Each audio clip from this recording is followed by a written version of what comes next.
Welcome to Dysfunctionally Yours, the podcast where we embrace the chaos, laugh through the struggles, and find hope on the other side of trauma. I'm your host, Brittany, and if you've ever felt like your life was a beautifully messy roller coaster of dysfunction, trust me, you're in good company. Here, we'll have real, raw, and sometimes ridiculous conversations about mental health, relationships, and healing, because let's be honest, life isn't always pretty, but that doesn't mean we can't come out of it stronger and maybe even smiling. So grab a cup of coffee or a glass of bubbles, and let's navigate this wild journey together, dysfunctionally, but never alone.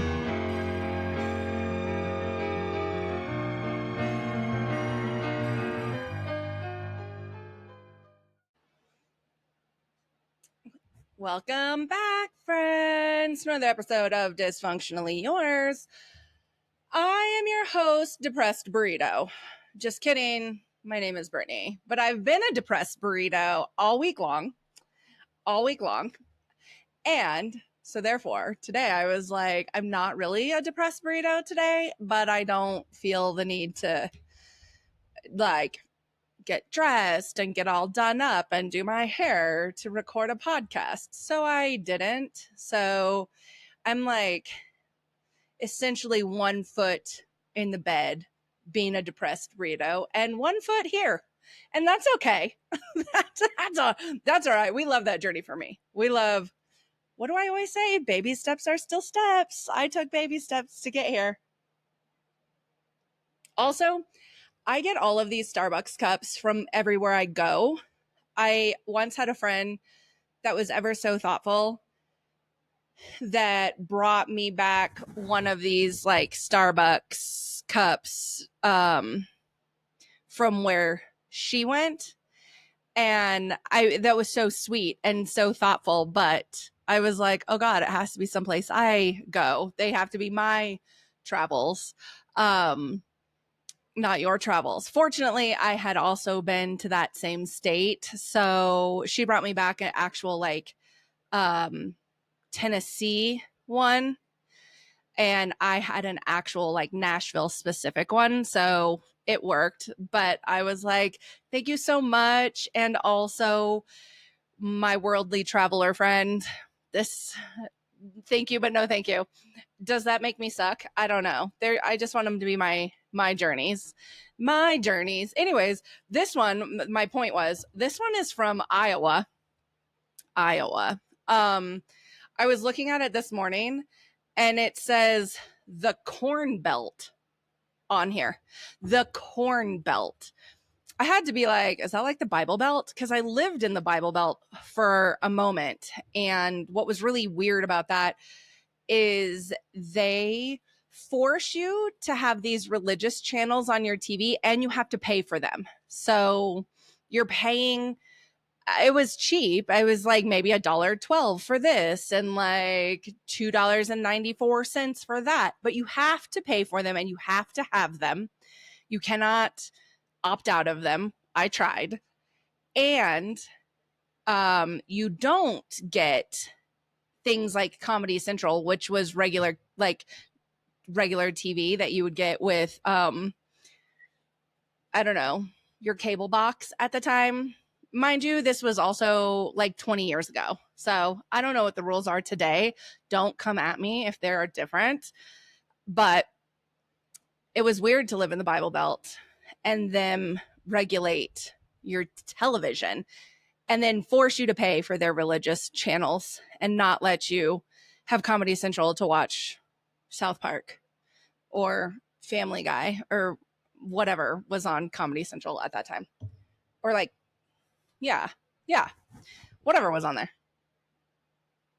Again, 20 years ago. And I haven't had a cable box since 2011. So I don't know how that works anymore. Anyways, my well, I guess let's do an ache and relief of the week. My ache of the week, the whole week was an ache. The whole freaking week. I'm telling you, depressed burrito. The amount of time I spent laying in my bed staring at a wall or playing some game on my phone. I don't even usually keep games on my phone. And right now there's 3 of them on my phone. And that is all I did was just like play games on my phone and lay there. For the most part, for the large 95% of my week, and cry. It was rough. It was rough because of, Chase's anniversary, and it's always really hard leading up to it. Like, that is the hardest part. Once it's done and over, I'm like, oh, there you are. Welcome back, Brittany. And it just starts to shine through and peek through just a little bit more, which we love that for me because it's been a rough. Oh, go at it. Anyways, so my whole week was an ache. The relief of it, though, because I think this highlights why I do ache and relief all the time anyways, because even in the hardest times, there are bright spots that we really have to give credit to. We really have to just celebrate some of those things because it's not always all bad, even when it feels like it is. So my relief of the week, I have a few. I saw some really cool sunsets. Yes, some of those sunsets happen to be from the cemetery, but it's a beautiful spot that my brother lives at now. And I guess not lives at, stays at, resides at, is homed at, whatever. He has a beautiful spot, beautiful sunsets. I also saw some sunsets from my paddleboard, which was nice. Always a good time. Now that I overcame that wall. I got some flowers. I got really pretty flowers and they made my room smell good. I feel like I usually put flowers. Okay, let's be honest. I usually buy myself flowers and I usually leave them out in the living room or whatever. I put them in my bedroom and because that's where I've been living as a depressed burrito.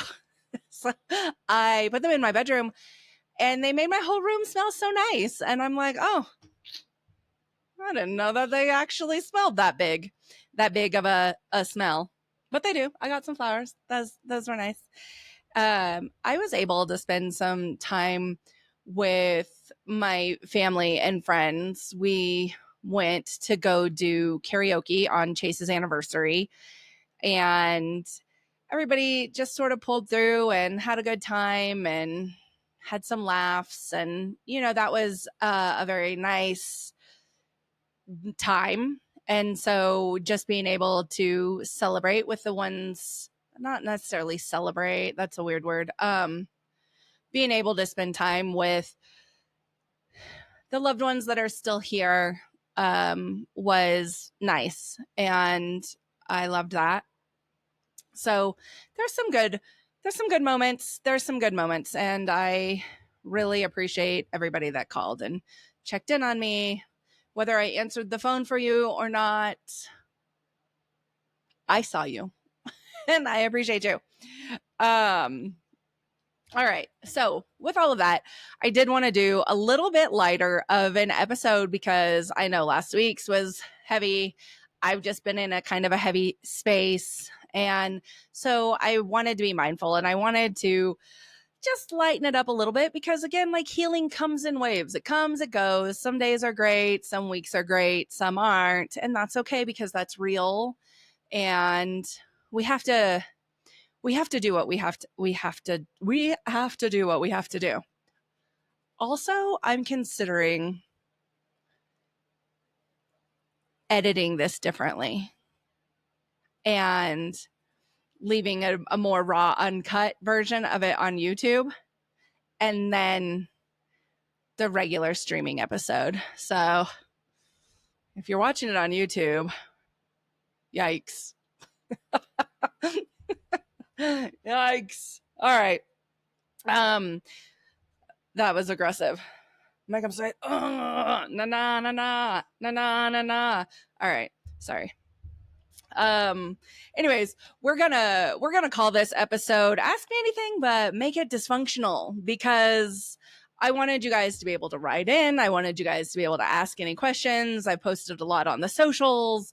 I've gotten a lot of write-ins of what makes you dysfunctional today in the Google form, but then I got a lot more questions for the Ask Me Anything portion. So we're just gonna like mash them together, and we're gonna have a good time. I don't know the answers to these questions. I'm gonna come up with them on the fly. I also just hit my tooth with that coffee cup, and it hurt. So, anyways, if you're new here, welcome to the circus. We overshare here. So here we go. Let's overshare. Yeah. All right. So some of the write-ins that came, like, what makes you dysfunctional? Because like I always say, I can't be the only one. I'm not the only one. We're all in this together. We all got our things, right? This one, avoid commitment. I mean, I feel like I get that. You shouldn't. A wise person would say that we should not avoid commitment, because people need connection and attachment and la la la la la la. And also, I don't know, maybe the very broken and jaded and like little parts of me that are not healed says like, but why? It's very unsafe. Don't take my advice. I'm just saying, I get you. I'm not afraid of it. I'm 100% committed to myself. And that is a commitment. Have you met me? Seriously. Because if you've met me, you'd be like, oh, yeah. That's a commitment. She's a wild one. I feel you there. All right. Being able to move past things quickly. Some people call it avoidance. Whatever. I almost envy that in you, being able to move past things quickly, because the other side of that feels really painful, right? To just sit with it for a long, long, long time. So if it works, it works. I'm in a situationship, but it works for me. Who's not in a situationship? I mean, let's be honest. Like, relationships are tough these days because we're all like on this journey to self-discovery, or we've gotten jaded along the way, or we forgot how to treat people, or we've been burned so badly. Situationships, are they safer? Do they hold less expectations? What is your draw to your situationship? Is it the sex? I feel like that does it a lot. You don't have to answer me. It's just what popped in my head. It's none of my business. Brittany, that's none of your business, girl. All right. I fall victim to comfort and complacency way too often. Are you the safe friend? Are you the friend that, wants others to be happy and puts everybody else ahead of your own needs? We love that friend, but also it's okay to say no. Even to me. Even to me. All right. All jokes aside, this one's a little bit longer. All right. I'm going to just read it. I don't know if I'm going to word this properly, but I'm my own worst enemy. That is what makes me dysfunctional, because I try to show up and I try to be the best that I can, but I always feel like I'm not good enough. Like, my anxiety gets the best of me and I get stuck in my head feeling self-doubt. And I do this all the time. Like, I know I'm doing a good job, but my brain wants to pick apart everything that I did and why I did it. I replay instances over and over in my head, pick myself apart until I can't anymore. And I feel like this is what makes me dysfunctional. I don't know why I do this. I can't help it. It is my toxic trait, if you will. As a fellow overthinker, riddled with anxiety, I feel you on that one. I feel you on that one. I don't have a good solution. Therapy is my solution to everything. I don't therapy is my answer to like every problem in the whole wide world. But you know, there's I empathize with that because that can be tough, right? Especially when we know we're doing the best that we can, especially when we know that like we put a lot of effort into it, we showed up the best way possible, we did our very best and put a lot of thought and effort into that, and then you just get trapped in that cycle of like, oh, I could have done it better, or what did they think about it, or should I have said that, should I have not said that? I feel like that's usually my thing, like, oops, I said too much. Oops. So I feel you there. They have all these very cool mindfulness things that you can do for stuff like that. I don't, I'm just saying. They have them. They have them. But I feel that you are not alone in that one.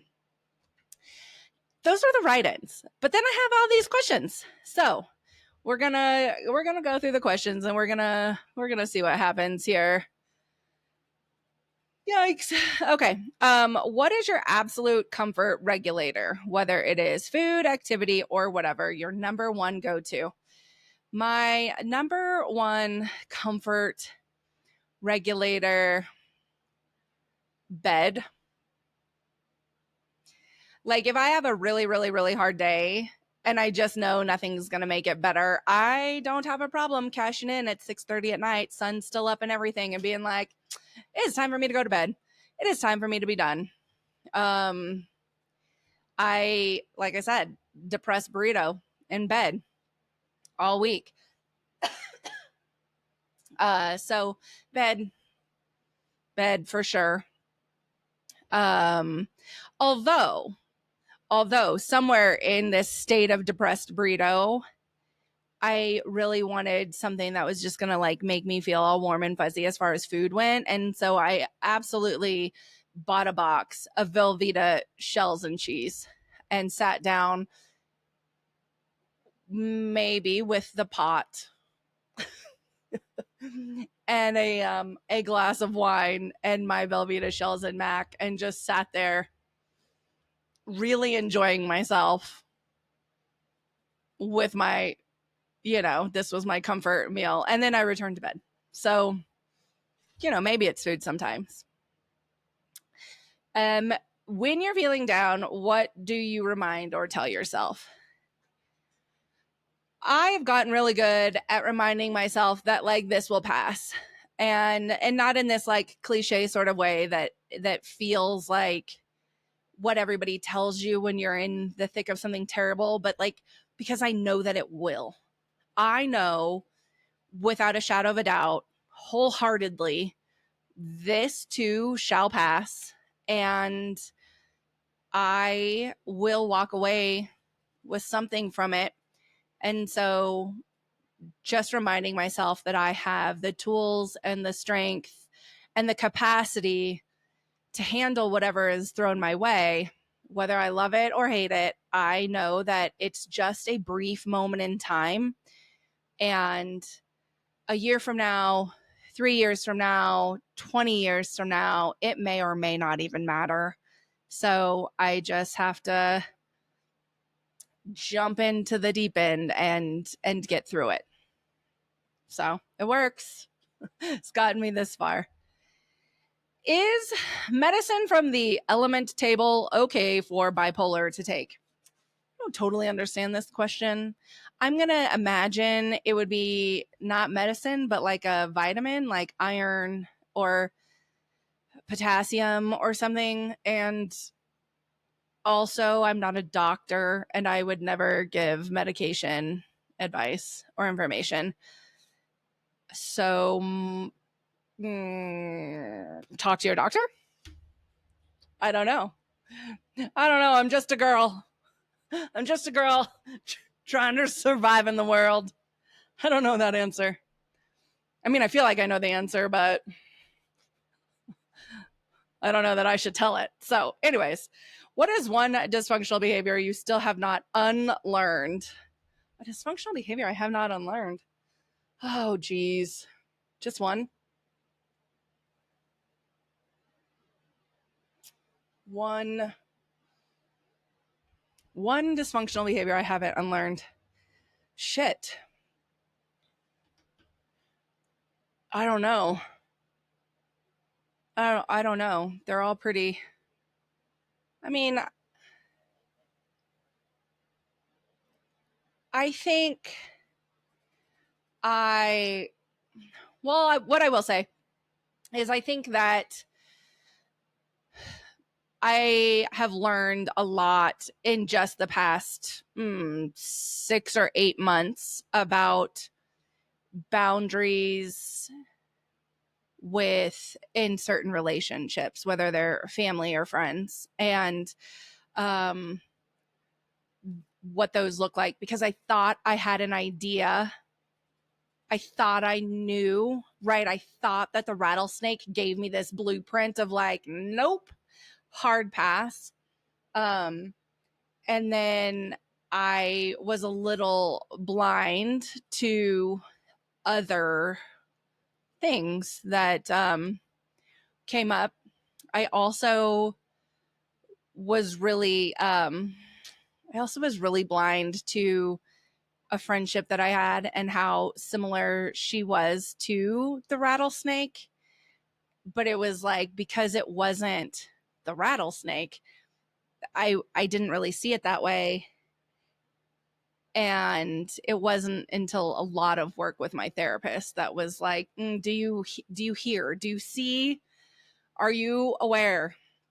And so I think some of the dysfunctional behaviors I have are still, I'm really good at making a lot of excuses for people, rationalizing behaviors, letting a lot of things go by the wayside, and just sort of putting it off to the side. And so I'm working on that one. We've worked on that a lot this year. We worked on that one a lot. It's a process. Do you believe healing is possible for everyone? Yes, and it's not just like a scraped knee, right? It's not just like, a mosquito bite that bothers you for a moment and sort of heals itself. You have to put in the work to that.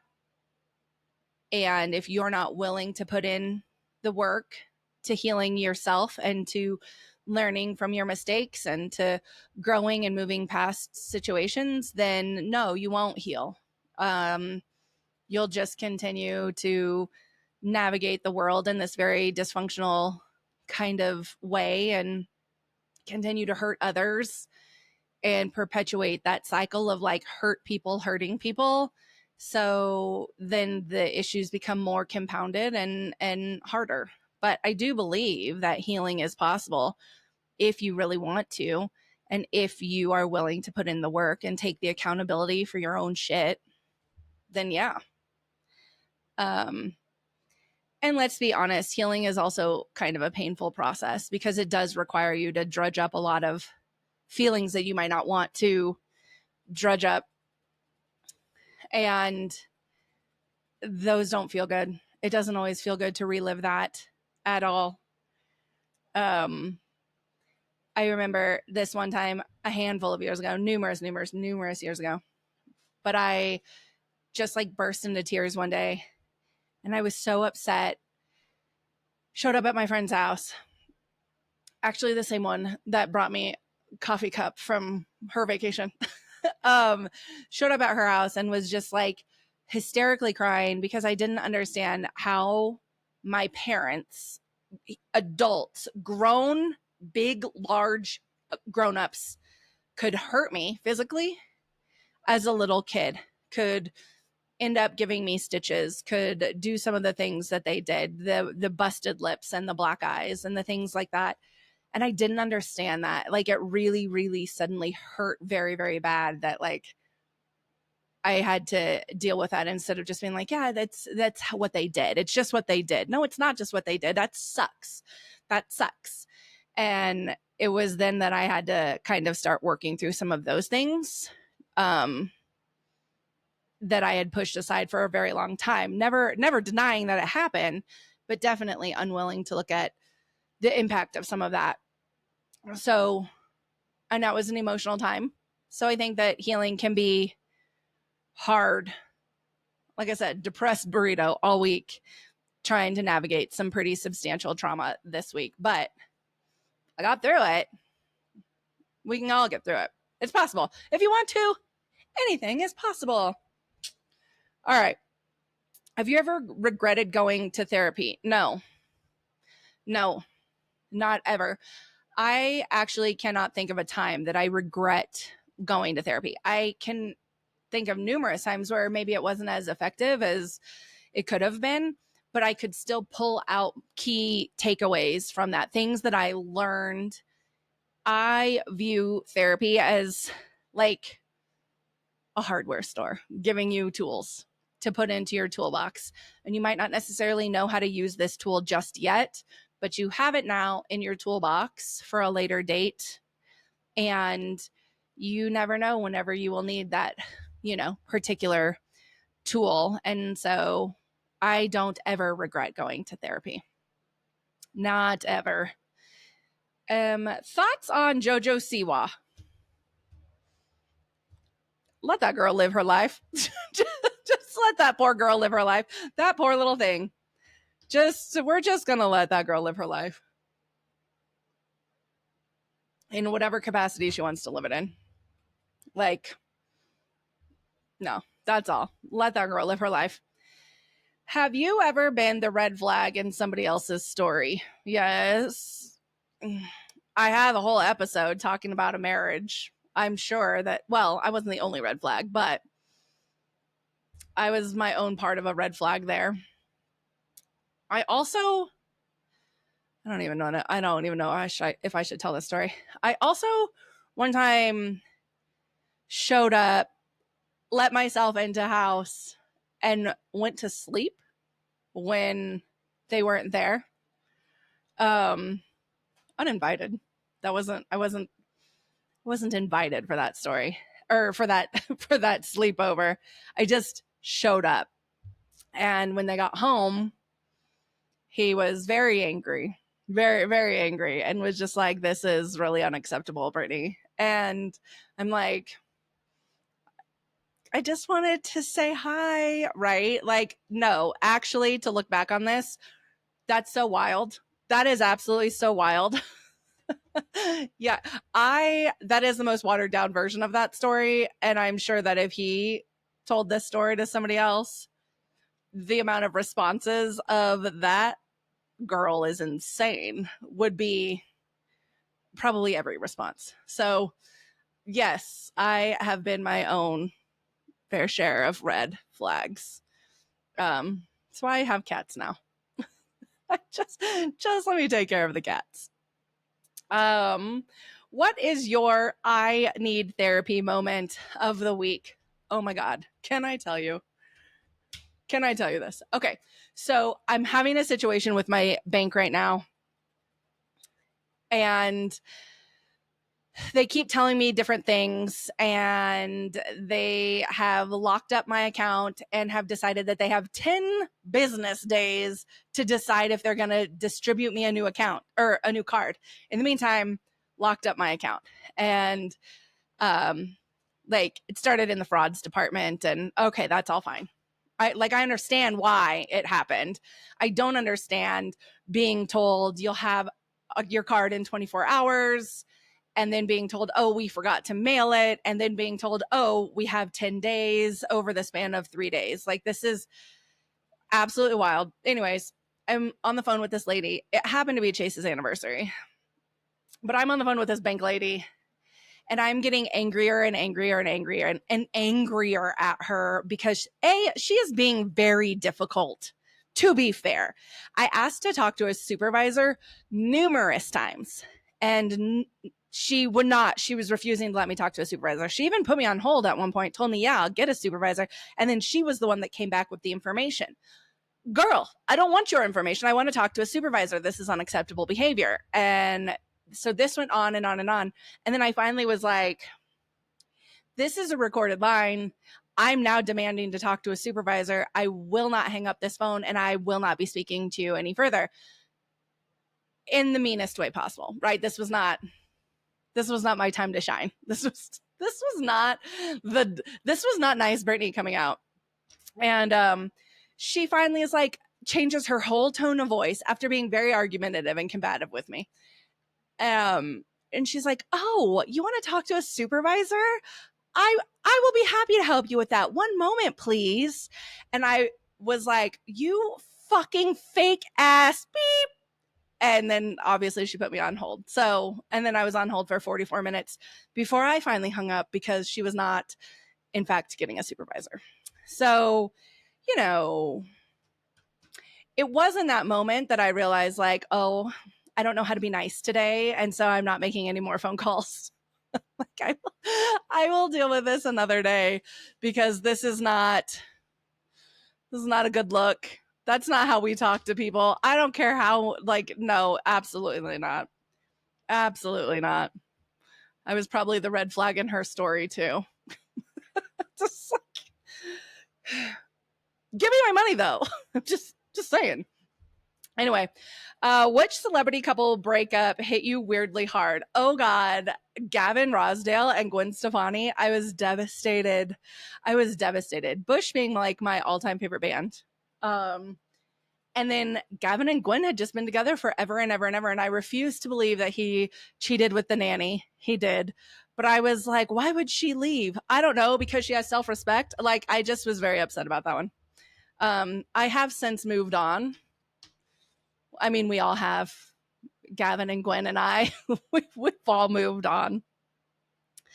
On Vanderpump Rules, who is your problematic favorite and why are you defending them like a lawyer? Lala Kent. I love me some Lala. I just do. She's unhinged. She's had a big character arc. Like, she just wants to be a mama and take care of her babies, but also, you know, she says the things that need to be said. And, you know, I think she gets a lot of hate for her growth because they're like, oh yeah, but remember when you were the person screaming and yelling and calling her a Bambi-eyed bitch? Yeah, that was like 10 years ago. Like, I hope we're all different versions of ourselves than we were 10 years ago. So, like, I love me some Lala. I will defend her always. All you haters out there. Have you ever stayed in a toxic situation just for the story or just to say you weren't single? No. And no. Have you listened to my life? I have a story. I don't need to stay in a relationship to have a story. That sounds terrible. And just to say that I wasn't single, also no, because I don't care about that. But I do imagine that there was a point in my time where I was probably afraid subconsciously to be alone. And that I might have stayed, again, unconsciously in situations that I probably knew I needed to get out of, but was like afraid, like, how am I going to do this on my own? And nobody's ever going to love me again. And blah, blah, blah. So I'm sure that there's been that, but never just to say that I wasn't. If your healing journey were a Taylor Swift era, which would it be? I don't know. I'm not a Swiftie. Don't come at me. I don't like Taylor Swift, so I don't know the answer.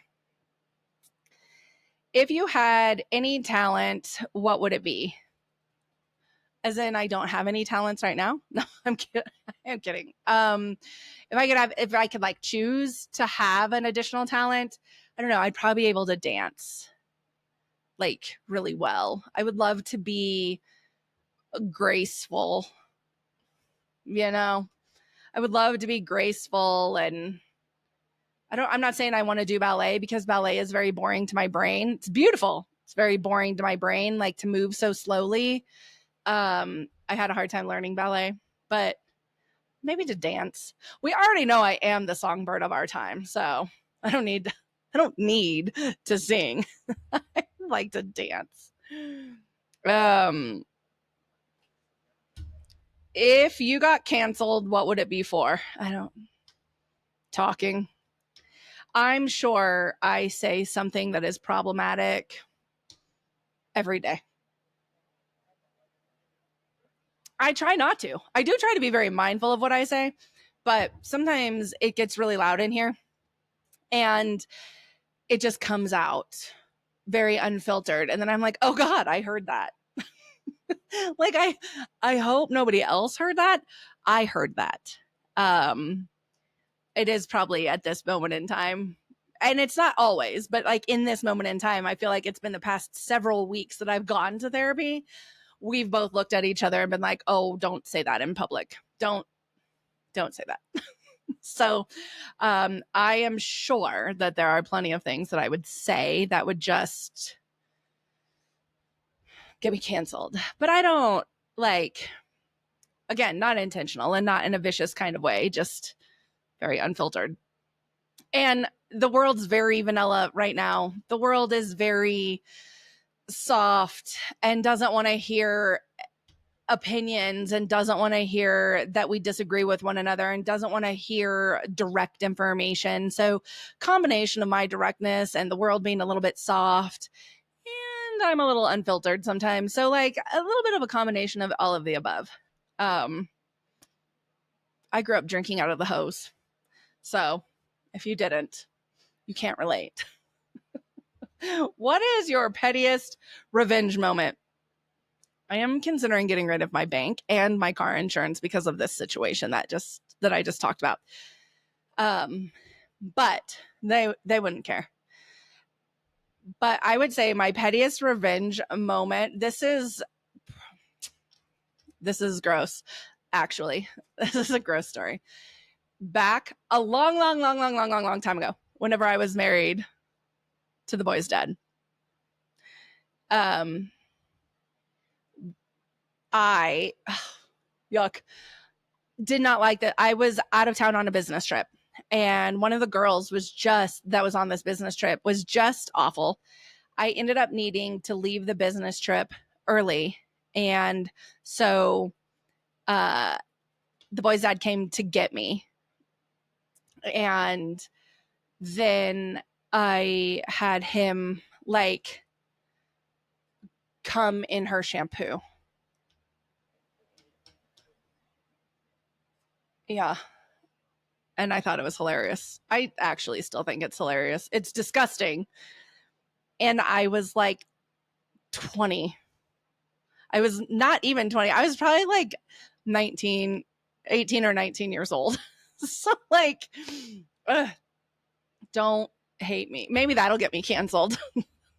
but I did do it. I did make sure that was done. And it was like a brand new bottle of shampoo too. So I just knew she was gonna like be putting this in her hair for months. And I thought that was fantastic. Gross, Brittany. Petty girl. Have you ever trauma dumped on a stranger, and how'd that go? Have you met me? Have you met me? Anybody that actually knows me could raise their hand and be like, yes, Brittany has trauma dumped on me at some point in time. I absolutely have. And they are all of my closest friends. That's how that went. That's how I make my friends. I trauma dump on them and then they become mine. Then they are my friends now too. Yeah, I'm sure that that's how that happened. I'm sure. I mean, I'm not trauma dumping on like the lady at the grocery store. That's weird. Unless I wanted to be your friend, maybe then I would. I don't know. What is the most irrational grudge you're still holding? Irrational grudge. I'm not a grudge holder. Ow. I'm not a grudge holder. I gave that up a long time ago because, like, I think it eats away at your soul to hold grudges on people. Yeah, it just eats at you and makes you angry and yucky on the inside. It's like poison for the inside of your body. So I'm not a big grudge holder. And that is all of my questions that I have. So here's what I love about the, like, every confession that was written in, every question or every weird thing that you do that makes you feel broken or too much. It just proves that you're not alone, right? You putting it out there, me putting it out there, it's to resonate, right? What we're doing is we're just trying to heal.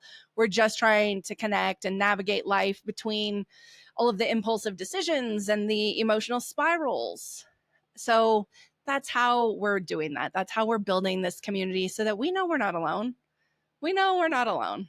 So if you wrote in, I appreciate you. Thank you. Thank you for joining and adding to this community. If you loved this episode, which again, how could you not? Think of all of the fun stories you know about me now. If you love this episode, share it, tag a friend, like and subscribe, or go ahead and post your own confessional in the Google form. It's anonymous, or on TikTok or Instagram. New episodes come out every single Monday on all streaming platforms, as well as on YouTube. And I will be back next week with a guest. Oh, aren't we excited for guests? There will be a guest. There will be a guest. Ooh, ooh, ooh, ooh, ooh. I'm excited. I'm excited for the guest. Anyways, but I will be back next week and every other Monday as well with more dysfunction, more growth, and possibly a petty story. And possibly a petty story that I'm only slightly proud of. Until then, stay messy, stay soft, and remember your dysfunction is valid, and so is your healing. Don't be afraid to be great. Toodles, poodles, bye.